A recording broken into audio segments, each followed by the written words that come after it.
minutes, we let our guard down, and a team like that can shoot the ball extremely well from the outside.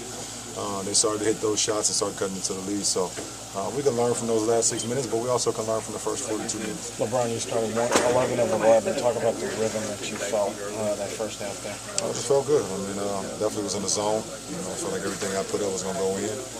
My first 11 shots, it did. I was happy that we was able to come out fast, get a lead on this team because we needed every point. Brian, you seem like you're really in control there. You weren't forcing anything.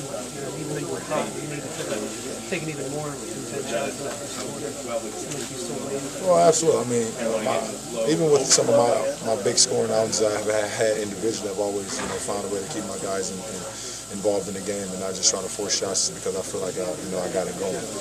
When the shot is there, I take it, but at the same time, it's in the flow of the offense. So you got a little bit of a look on your face there. Did anything get you going? Just playing this team got me going. We understand, that this wasn't just any regular game. There's a lot of things said about us in the offseason that came from this organization. So we just wanted to come in there and play to our abilities and make a statement. Say that again? What was going on in their bench area before the game? I don't know what happened. I have no idea. Does it motivate you at all when Dwight does the mock show toss at the beginning of the game? What Otis said that had anything to do with you giving 50 minutes? I was just extra in tune with our game plan tonight and me individually. Like I said, 6 out of our next 8 games is on the road, so this is a very important stretch for us. Going into All-Star break, so. Me personally, me being a leader of this team, me being one of the leaders of this team, I wanted to make sure that I brought my A game and I was able to do it. When you have a little bit of a letdown like that in the big league, what goes into that? Are you just a little bit softer on defense, or a little bit less effort? You just let your guard down. We can't do that. As a veteran ball club, you can say that about a young team if a young team gets up, but we're a veteran ball club. And, we came in here and you can see the looks on guys' faces. We was happy about the win, but we wasn't satisfied with the way we finished the game out. And that's always a good sign. When you come in here and, even though we won, it wasn't just, let's celebrate. We got to play better. How did your approach change after Dwayne went out? Say that again? Did your approach to the game change when Dwayne went out, what you were looking for out there, and then talk about him coming back even not at 100%? My approach didn't change. I was still in attack mode, but to see D-Ray come back on the court, just shows how tough he is, physically and mentally to come back out there and help us close the game out. LeBron, Dwight's having arguably an MVP caliber season. Talk about the great job you guys did in the second half containing him. He's a great player. He attracts a lot defensively because he's so dominant in the paint. We just try to put as many bodies on him as possible. Let him take tough shots, let him just dunks and put him on the free throw.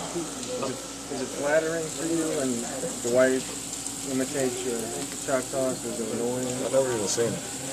You guys just brought it up to me. I've never even seen it. Is it flattering? No, it's not flattering. But I've never even seen it. LeBron, when you've got it going away here in the first quarter, is Spo still calling sets from the sideline, or are you pretty much free to reign? No. I mean, nothing was, it wasn't many isolations. It was mostly, getting to some of our sets, and at the end of it, I was just posting up and catching in my sweet spot and able to raise over the top. It wasn't many 1-on-4s or one-on-one basketball that I had when I had it going. It came through the flow of the game. And at the end of the shot clock, if I got it, I was able to attack. What you thought about this new Magic line? This first time you played them since the trade? They're very explosive. They showed that in the last 6 minutes. You can't never relax. Dwight is always the catalyst, and they put some guys around him that can not only shoot the ball but also attack off the dribble with Jay Rich and with Jameer and also Gilbert. And even Ryan Anderson, he does a great job of putting the ball on the ground when guys close on his three-point shots. So. It's a good time. Did you say anything to your team to keep them in the game after the last 6 minutes? Well, we just let our guard down. We all said something. We said we got to close the game out the right way, and like I said, we wasn't satisfied with the way we closed the game out, but we are happy with it. LeBron, even with all the stuff you've done, when you look at 51, 11, and 8, do you allow yourself a minute to say that was a pretty good night? Well, when you get into victory. I think I've had one 50-point game or a high-scoring game where we didn't win and it didn't feel too good. So, when you can do it, do it in the flow of the offense, do it in the flow of the game, and put those numbers up, and you also do it in a win, that's all that matters to me. All right?